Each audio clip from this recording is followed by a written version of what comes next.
until this yaqeen and faith is in your heart, that nothing, that everything is dead, everything except Allah.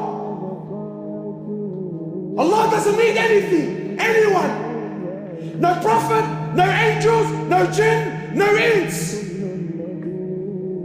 We need him. He's al-Hayyul Qayyum. He's the ever-living. So you might say, brother, I'm alive. What's so special about that? I'm living. Yeah, but your living is dependent on his existence. He's the first with no beginning. He's the last with no ending. He is Allah.